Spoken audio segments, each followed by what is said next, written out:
Hi, we are traveling salesmen and we have a new product called ULynk which aims to bring college students together. Let's see how. When designing the UI, the goal was to create a functional interface that would at the same time be very intuitive. To achieve this, we are using a simple design with a navigation bar on the top of the page and the content right below it. The front-end code can be found in the Views folder that is further divided into folders called Partials and Pages. In the Partials folder is the code for the UI elements that repeat across multiple pages, such as navbars or the head and the footer.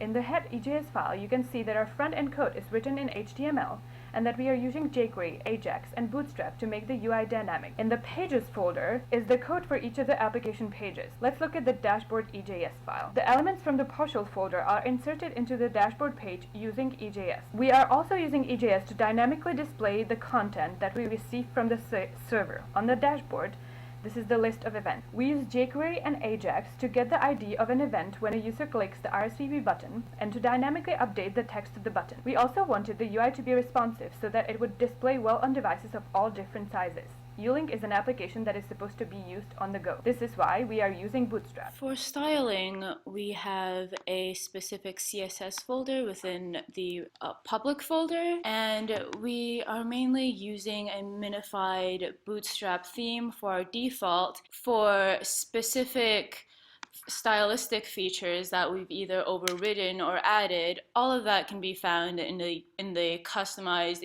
ulynk.css file. We also have an implementation of a parallax theme found in index.css for the index page. We also have a carousel feature, and all of this is found in the carousel.css file.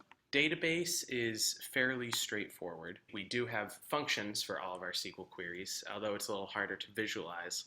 All of these .SQL files will be used in our database to run a lot of queries. So some of our more complex functions are in the function subfolder, as you'd expect. I'll just go through our more complicated one is the RSVP function.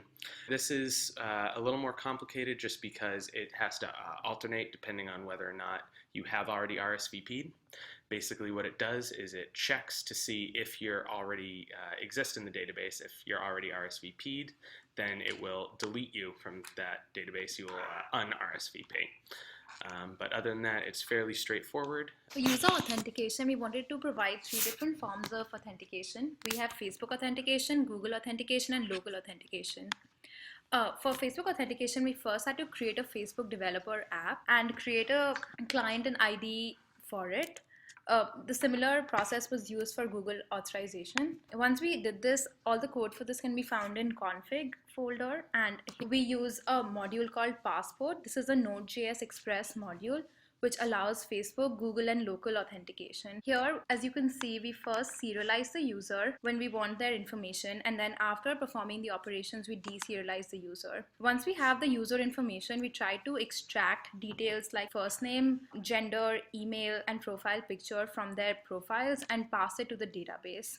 We have directory named routes to keep our route handlers. In the directory, we have authorization.js takes care of all routes related to the Google and Facebook authentication. Dashboard.js takes care of all routes for user profile page and profile modification page. Event.js is a route for all interaction within events. Every event has a unique route which is determined by event ID. And there are routes for create new event, modify event, RSVP event. This is a route to show the events by category. Routes.js. This file is responsible for loading the route handlers, and there are routes for home page and login page, registration page, and of course we have a logout route.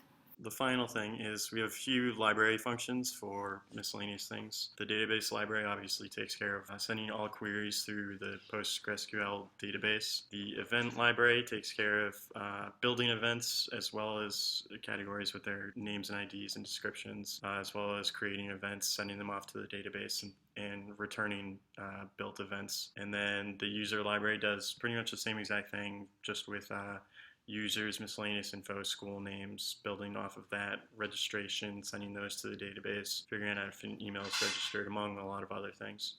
Thank you so much. I hope you enjoy using the app.